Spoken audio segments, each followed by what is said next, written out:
So what's up mga guys, pumunta pala kami sa beach 417 at grabe 10 pesos lang yung entrance fee nila, no, sulit na sulit. Kasama ko nga pala dyan yung mga tropa ko tsaka yung kamag-anak ko at sila syempre hindi mawawala yung pamilya natin, no?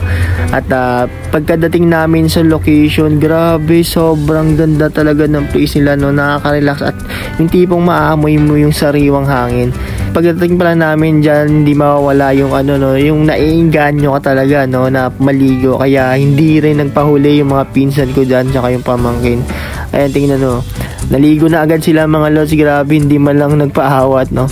Sa kabila dyan na area, ayan, may mga sightseeing dyan. Yung gusto mo mag sunset view, no, nandyan, or mag-usap kayo dyan, mag-relax, kwentuhan, yan.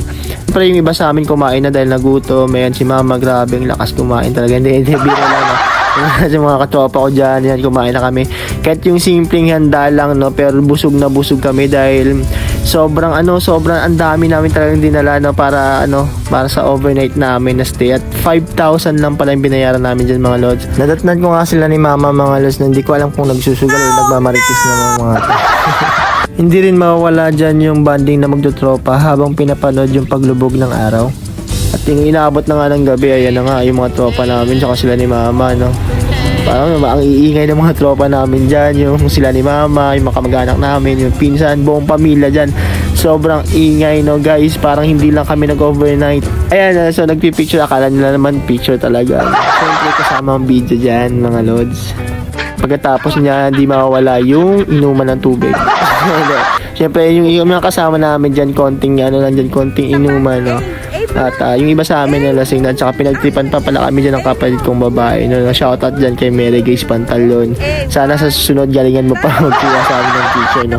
Alam mo yung pa-AA lang kami dyan, akala ng picture, ibang AA pala yan, no. Video pala yung nangyayari dyan sa amin, kaya halatang mga lasing na, no, nagpauto kami talaga.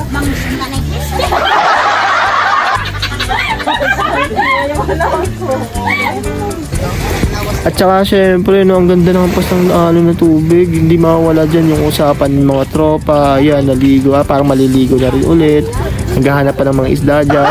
Mama at si nanay nandyan, no, nag-uusap-usap, no. At saka syempre, hindi mawawala ulit yung banding, no, talagang sinusulit bawat oras, minuto.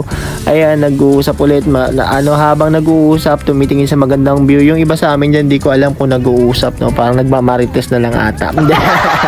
Hindi mawala talaga yun, nag-uusap. Ano yung tipong pag-uusapan mo yung yung mga nangyayari sa buhay mo, at which is nakaka-relax. At di mawala yung pagti-TikTok ng kapatid ko talaga naman. Nauto kaming dalawa ng pinsan ko, no. Sinama pa kami sa pagti-TikTok kahit matigas yung katawan namin, di ba? Hindi naman halata sa video, guys. Ayun naman, pamangkin ko tsaka yung kapatid ko naglilibang-libang, naliligo. Yung mga pinsan ko nandyan naligo. Alam mo yung tipong yung tipong parang wala nang bukas, no. Overnight kami pero sinusulit na lang talaga lahat namin, no.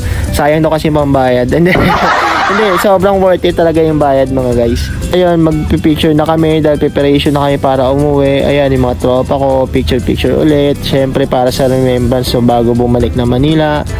Ayan, kasama ko pa rin yung kapatid ko. Ayan, parang nagagalit na nga dyan. Hindi. Inaano na yan, sinasabi na yan para magpicture na daw lahat kami. Ayan, kompleto na, syempre KMGS na daw yan, sabi ng mga kapatid ko tsaka yung mga tropa. So ayan guys, pauwi na kami. Sobrang solid at saka napakaganda ng lugar, no. Sa mga gusto pa lang pumunta dyan, Pontevedra lang po ito, Beach 417. Bye bye.